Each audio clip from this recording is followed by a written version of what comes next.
Данила Горенков. Российский оператор-постановщик и выпускник ВГИК. В его фильмографии более 10 проектов. Среди этих фильмов особое место занимают «Наша зима» и «Айта», созданные при сотрудничестве с известным режиссером Степаном Бурнашовым.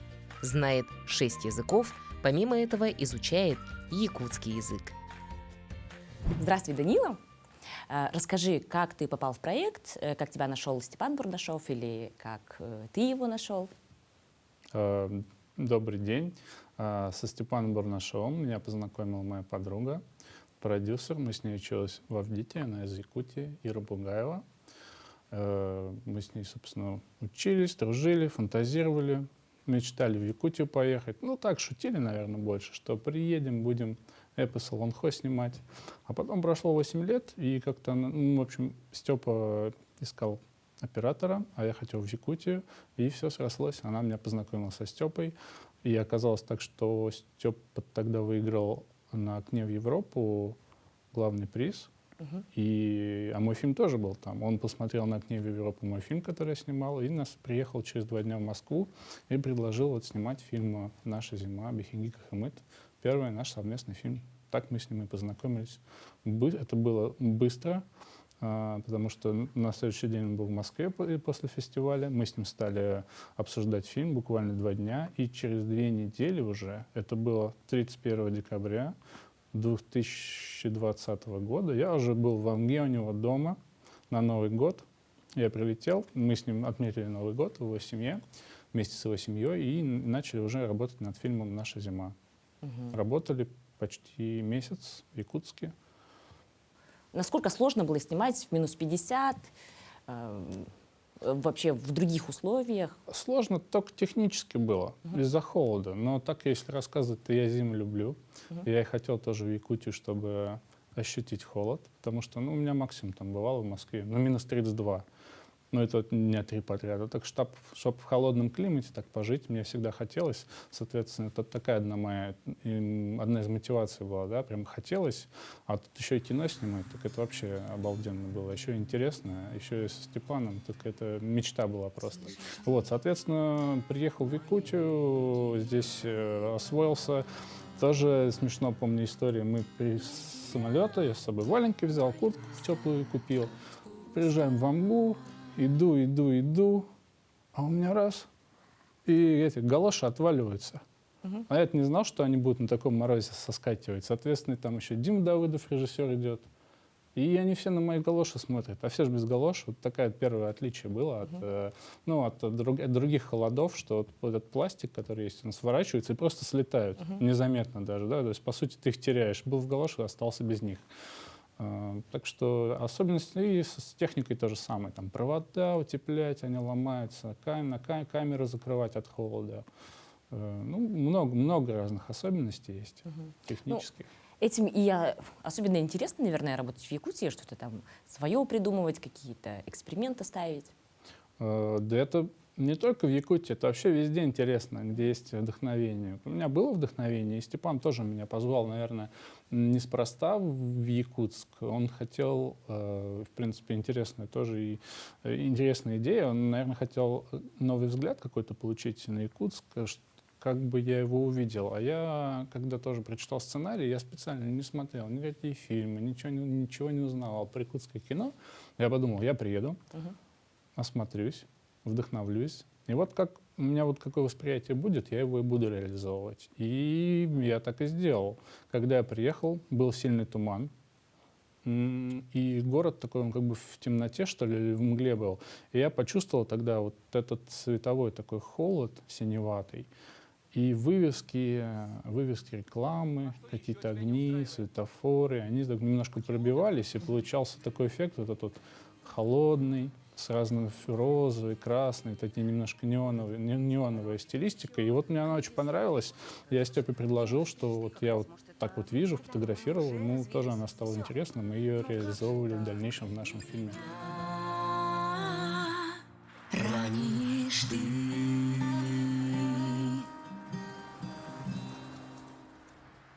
А что было интереснее снимать, Айту или Нашу зиму? Мне интересно было и то, но по-своему. Если «Нашу зиму» мы снимали, мы мы знакомились, я ознакомился с Якутией. Я тут вообще у всех все спрашивал.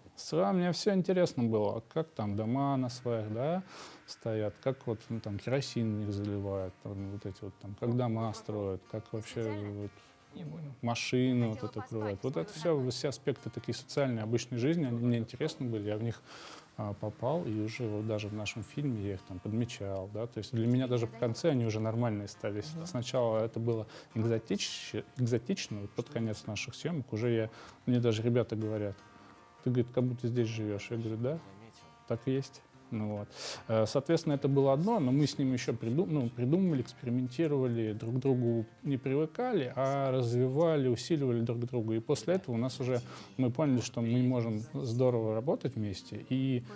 А это уже была вторая ступень, когда мы уже, зная это, мы уже даже какие-то моменты, в принципе, не обсуждали, а приступили к непосредственно, практически сразу съемки. Ведь я приехал, была идея, он подготовился, у нас не было выбора натуры, не было выбора локации. Я просто приехал в Якутск, мы собрали технику, которая нам была нужна, и мы уехали в Самарсунский наслед тоже на месяц. Соответственно, у нас было все, что нам нужно. Этого нам бы хватило сделать вот все, что мы в фильме увидите, вот этого нам хватило чтобы придумать вот эти вот решения художественные, изобразительные, технические. А то, что у нас не получалось, то, что нам нужно было реализовать, например, система поливания дождя. Мы на месте ее уже придумывали с ребятами, как она была, развивали ее на месте. Также и кадры, да. Мы вдохновлялись непосредственно на самой натуре, на самих интерьерах, осмысляли, как будем снимать даже прям вот перед съемками. То есть мы начинали, вели эту линию художественную и от одного кадра к другой, от сцены к сцене разрабатывали ее в таком... были в моменте, находились в моменте и придумали вот эту изобразительную линию прям вот от смены к смене, от смены к смене. И, в общем, у нас она формировалась в фильм. Вообще, насколько отличается работать вот именно с якутской командой, да, чем отличается от московской вообще?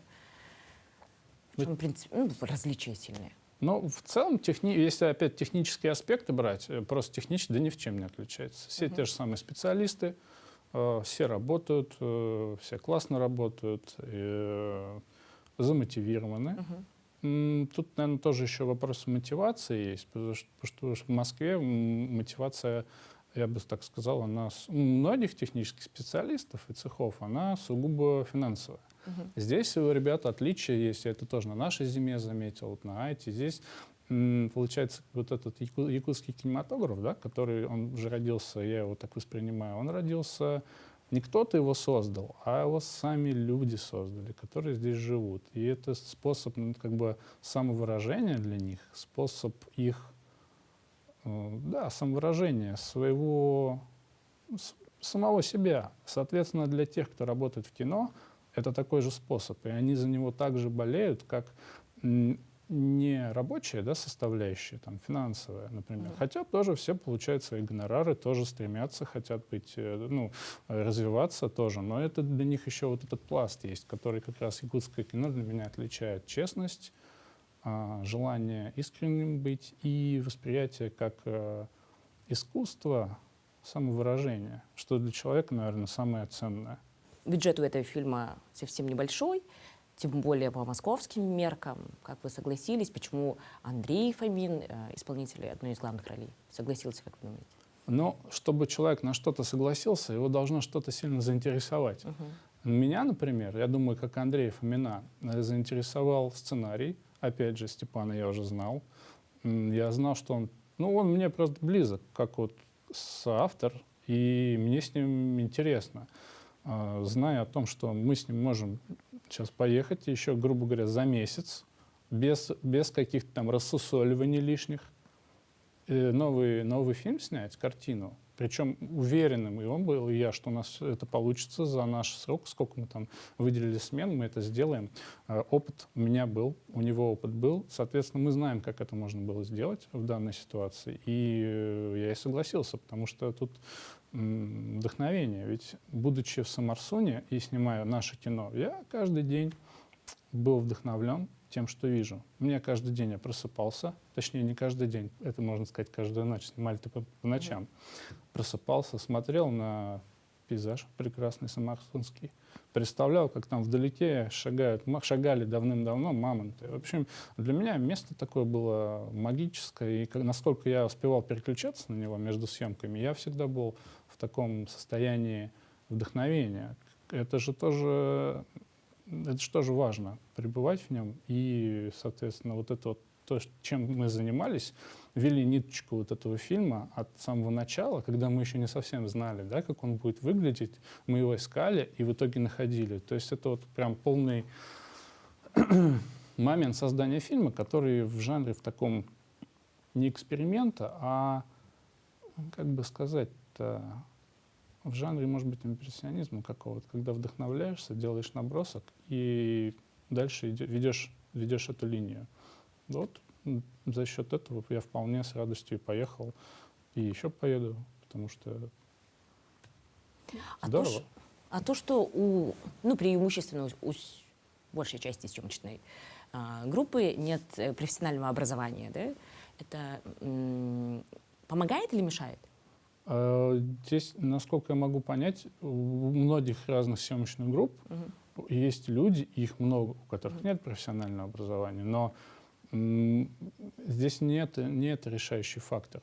И там берем Степана. Вчера на пресс-конференции мне говорит: Данила, а как вам работать с режиссером, у которого нет академического образования? Но человек начитанный, человек, который расширяет свой кругозор, у которого он расширен, который, может быть, знает намного больше, чем люди, которые где-то учились, а который еще может это делать, быть, например, режиссером. Да? Многие, у кого есть академическое образование, они не работают режиссерами, они где-то в смежных. Это неплохо по-разному, да, но это не решающий фактор. Также ребята, которые в якутском кино работают, там, технические специалисты, у них вот там ребята-осветители, у них по 12 проектов уже. Они знают больше, чем многие, и умеют еще и относятся к этому по-другому. Так что я вообще не вижу никаких проблем, чтобы, если у кого-то есть образование или нет, чтобы работать. И главное — желание человека и желание. А если что-то не получается, можно вместе как-то это решить, и в итоге-то все получается. Держать друг друга. Да. А для оператора это важно? Для оператора. А тут вообще-то, с моей точки зрения, да, я в Москве, да, например, родился. У меня все понятно было. Я учусь в школе, иду в колледж. У меня первое специальность — фотограф. И я не думал об этом, там, важно или не важно. Просто: отлично, колледж, фотоколледж. Пойду поучусь, и меня научат. Также в ВГИК я поступал. У меня был первый уже фотограф. Я понял, что мне визуальная часть интересна. Я поступил в ВГИК с мыслью: отлично, буду учиться, научусь.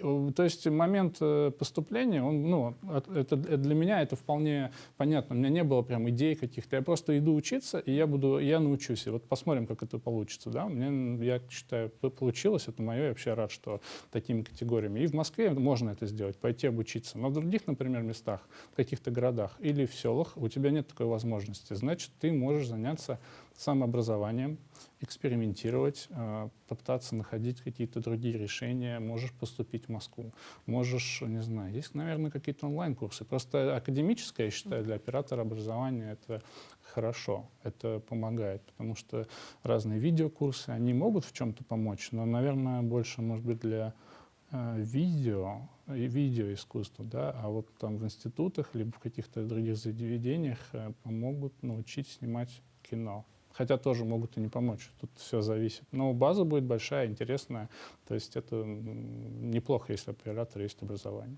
Хотя есть талантливые ребята и без образования, это тоже неплохо. Опять же, у них насмотренность, желание, мотивация. Тут для каждого свое, но я бы рекомендовал кому-то получить это образование.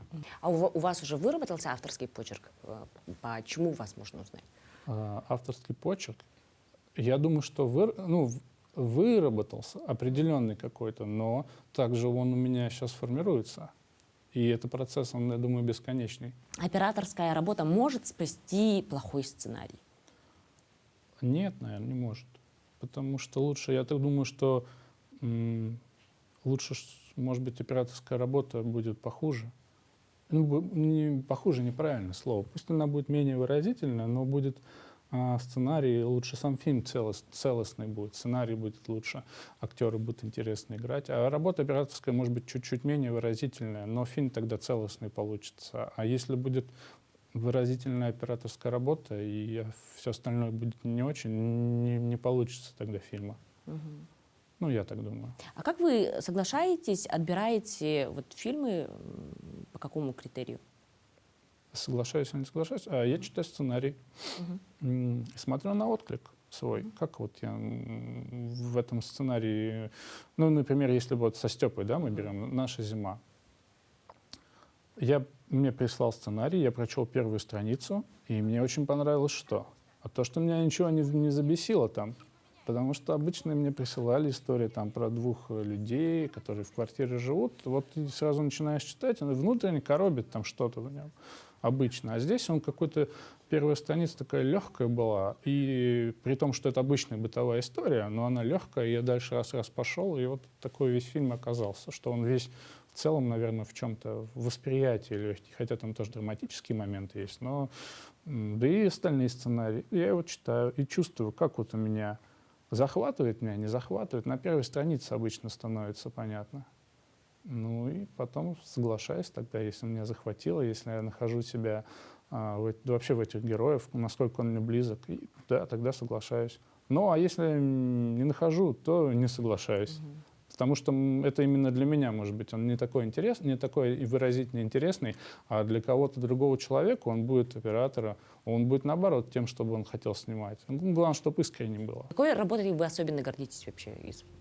На данный момент, вот «Полный метр», сейчас мне, вот это мой 4-й фильм, и я ей горжусь нашей совместной работой, и как раз почему, вот я ранее сказал, что есть там операторский хороший, а тут все вместе сработало, все вместе сработали, фильм получился многогранный, в нем много всего, ну и плюс даже если взять нашу выразительную составляющую, там, например, сценарий начнем, дальше работа режиссера, операторская работа, игра актеров, композитор, звук, и как все вместе это сложилось, а так, что всех, кто смотрит, все держат. Он вот держит его и меня тоже, вот от начала и до конца, без каких-то провисаний. И это такой, у меня, считаю, наш успех совместный. И я его очень даже горжусь, потому что вот как раз наш вот этот метод со Степой, он сработал. И все вместе сработало. И получилось, на мой взгляд, целостно. И даже людям, которым, может, что-то не нравится в этом фильме, а такие тоже есть. Но это их там личные какие-то восприятия того, что там может происходить. Даже они рекомендуют этот фильм к просмотру, потому что даже то, что у них могут быть критические вопросы к нему, даже они понимают, что он интересный, и его стоит посмотреть. Ну вот все отзывы пока такие были. В Москве на премьеру с кем сходили? На премьеру у нас была премьера, премьера у нас была в декабре. И мы пошли нашей командой. Конечно, позвал там, батю позвал, там ребят, ну, разных тоже друзей. Сейчас вот, наоборот, мама еще ходила тоже. Она уже сейчас недавно была предпремьерные показы старых друзей. Все рады, благодарны были. А так с командой, со Степой показывали фильм, отвечали на вопросы, общались со зрителями. Вопросы все интересные. Про дождь спрашивают. Всякое разное. Про дождь, что искусственный ли он? Да вообще, да, там у нас же фильм, дождь — это один из важных элементов фильма. И как мы его создавали. Ну вот. Стоит рассказать сейчас так чуть-чуть? Да, конечно. Ну, дождь в нашем фильме является одним из, можно так назвать, героев. Вернее, он создает атмосферу того, что ты не можешь покинуть. Не можешь покинуть пространство из-за того, что дороги размыло. А снимали мы в августе, когда были сильные пожары. Было тепло. Воды особенно, соответственно, там было сухо. И чтобы этот дождь создать, нам нужно было использовать мотопомпы и баки для воды. У нас не было поливалки, специальных средств не было, соответственно, мы их сами и придумывали. И была команда, ребята, которые назывались «Дожди». они освоили создание дождя мастерски. Значит, они брали эти мотопомпы, трактор, наполняли водой, ездили на Амгу, на реку Амгу, мы в Самарсуне снимали, там километра 1,5, по-моему, до реки, и нам хватало как раз этих баков на 2 или 3 дубля. Также, наверное, еще интересно сказать, ну, тема дождя, там тоже у нас фильм снят, мы использовали такой формат кадра 1,66, старый европейский формат, он немножко уже, чем, например, 16:9. Это мы тоже осознанно сделали, чтобы, во-первых, выделять объекты, которые нам нужны, а во-вторых, тоже он нам помогал обрезать лишнее пространство у кадра, и там нам не надо было заливать. Ну, мы всегда были сжаты в наших кадрах, потому что мы не могли залить все дождем, а только вот те части, которые могли, то есть мы ужимались, но, опять же, эти границы нас, наоборот, нас свободнее в чем-то делали, потому что внутри этих сжатых кадров мы максимально старались уже реализовать там световую там палитру, световые решения, как дождь со светом работает, как работает там фактура огня с дождем, металл, дерево, блики. Мне вот с этим одно удовольствие было работать. Ну и, собственно, да, Степе тоже интересно. И, в общем, мы так и работали. С дождем, со всеми фактурами и артистами, которые были всегда мокрые. Да, я вспомнила эти кадры. Да.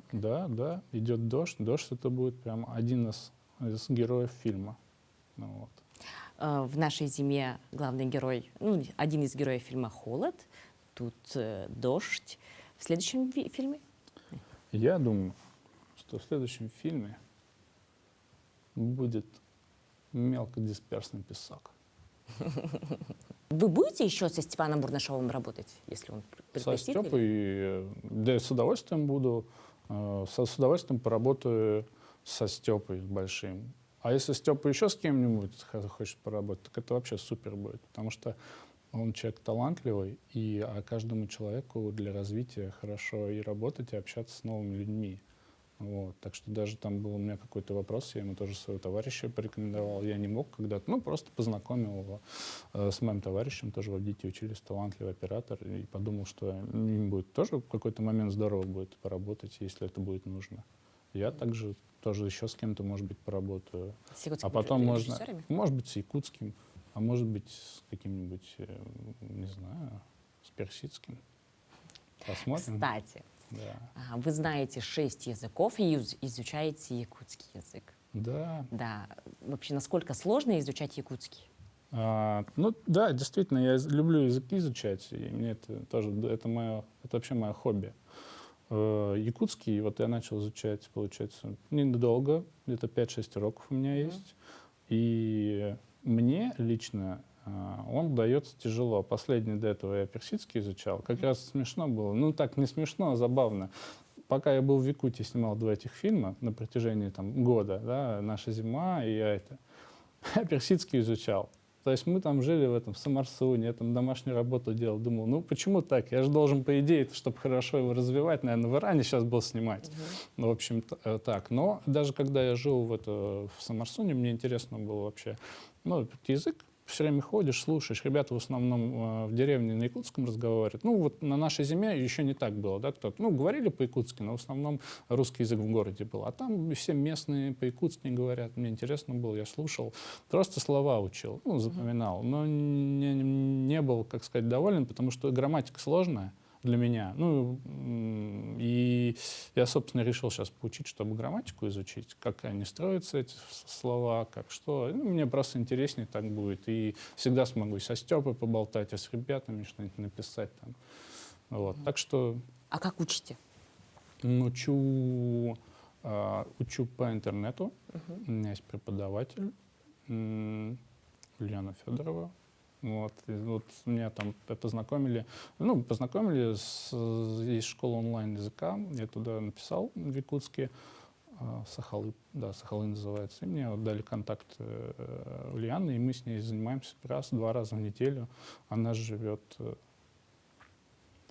условно недалеко, но в одном из Не помню географию, но условно, если от Нижней Бестях, то это на северо-восток немножко, там какой-то населенный пункт есть, не помню, как называется. В общем, она там, я в Москве, договариваемся в 10 утра по Москве, в 16:00 по Якутску. Все, час занимаемся. Вот. Так что пока вот планирую, думаю, в ближайшее время. А можете что-нибудь на якутском сказать? Сөп, мин атым Данила, мин Москва олоро бун, джекусской ка, догорум олоро лор, кими ата Степа. Хинги бихиги кинега кинеге олоро нет улелей бит. Вот эти окончания. Ну и Олоробут тоже, кстати. Ну, мы с ним работаем и сейчас живем у него. Да, вот эти окончания мне сложно пока. Это же по-другому строится, но я потихоньку учу, и мне именно структура понятна, я вообще ее с радостью изучаю. Да я по улице даже иду, вижу что-нибудь написано, я уже знаю, где там какие части, где, как слова строятся. Ну, просто я это люблю. Дополнительное удовольствие получаю. Так, давайте посчитаем, какие языки вы знаете. Я знаю, условно, если иностранные взять, и, например, там, я знаю, английский, потом голландский изучал, французский, грузинский тоже немножко изучал. Там читать, писать умею. Да, мне не сильно. Тоже я в Грузии, у меня друзья, снимал. Интересно, то же самое. Так же едешь, общаешься, снимаешь, что-нибудь новенькое узнаешь. Грамматику немного выучил, уже там либо говорить можешь, либо слова строить. И последний я персидский изучал. А якутский — это же не иностранный. Вот. Язык России. Другой язык. Да, другой, но тоже. Так что посмотрим, еще в будущем какие-нибудь выучу. С удовольствием. А вообще, как это дается? В смысле, вы не путаетесь? Бывает. Бывает и из одного в другой что-нибудь приходит, какие-нибудь слова, бывает, вообще можно в голове соединить случайно что-нибудь из одного или из другого языка. А дается, мне легко дается. У меня всегда это было, я куда-нибудь приезжал, там, например, в Осетию, я в армии служил, и осетинские слова учил. Но я просто еще тогда английский плохо знал. И я имею в виду, я не просто их слова учил, это же не надо грамматику еще. И потом я где-то 27 лет английский сначала с товарищем позанимался полгодика. Вот примерно такой средний уровень получил, интермедиат. Там голландский уже получше. У меня база была, просто грамматика важна. Когда грамматику чуть-чуть выучил, уже все понятно. Можешь слова строить, настоящее, будущее, прошедшее, там, читать, писать, либо, наоборот, забыть язык, а потом все равно оказывается, что ты его помнишь. Вот. Так что это все равно будет, все равно запоминаешь и так используешь. Якутское кино, например. Это сценарий мне Степа присылает. Он сначала по-русски написано, а потом по-якутски. А разговаривают артисты по-якутски в кадре. Я Степа говорю, мы сейчас вот это снимаем. Соответственно, когда они разговаривают, я их не понимаю. Я знаю, о чем они говорят, но я не могу за их речью следить. А тут, возможно, мне будет интересно уже, если следующий сценарий придет, я уже буду его изучать не то, что как русский, а еще якутский, и знать какие-то там слова, строить, могу фразы, восприятие. Потом же иногда бывает какой-то момент, когда снимаешь их, нужно что-то сделать в нужный момент, после какого-то слова, движения камеры или еще что-то. Соответственно, я смогу следить и уже больше в процессе находиться киносъемки. Так что посмотрим, что получится. Может, когда-нибудь еще увидимся там по-якутски, поболтаем, возможно. Обязательно. Посмотрим, как пойдет. Главное, особо тоже не загадывать, но и... В общем, с легкостью я к этому отношусь. Получится, получится. Нет, ничего страшного. А знания все равно останутся. Спасибо большое, что пришли сегодня к нам. Аяхамахтал.